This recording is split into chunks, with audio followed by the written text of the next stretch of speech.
लेकिन अगर जब भी डिक्लाइन सुपर पावर्स का होता है तो एक चीज़ ये देखी जाती है कि सबसे पहले जो उसके रिलेशनशिप्स होते हैं अपने एलाइज़ के साथ, वो सबसे पहले फ्रे होना शुरू होते हैं। ये पहली बार नहीं है। अगर आप रोमन एम्पायर का भी डिक्लाइन देखेंगे या तमाम जो एम्पायर्स का आप डिक्लाइन देखेंगे तो सबसे पहले देखेंगे कि उनके पेरीफरीज पे जो एलाइज थे, जिनके साथ उनके बहुत अच्छे संबंध थे, सबसे पहले वो फ्रे होना शुरू होते हैं। और बिल्कुल वही चीज़ हम अमेरिका के केस में देख रहे हैं। ओमान आपने देख ही लिया, ओमान के केस में कैसे अमेरिका लगातार उसको धमकी दे रहा है और कोशिश ये कर रहा है कि उसके हाथ को मरोड़ा जाए।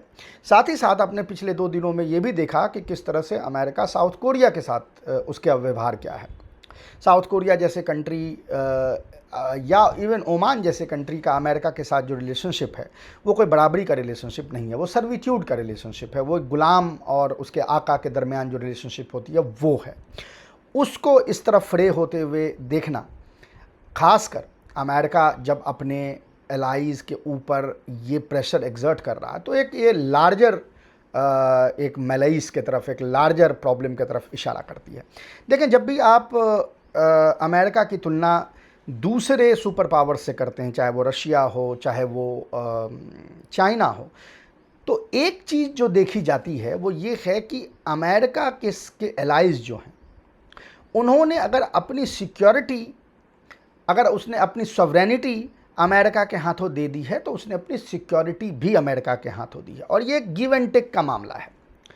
आपने अपनी सॉवरेनिटी उसके हाथों सौंप दी मोर और लेस, तो कम से कम ये तो है कि आपको उसके इवज सिक्योरिटी मिल रही है और आप वो जो अमेरिका का एक लार्जर इकोसिस्टम है उसका हिस्सा बन के उससे कुछ बेनिफिट ले रहे हैं। आपने सॉवरेनिटी बेची, कुछ बेनिफिट मिल रहा है।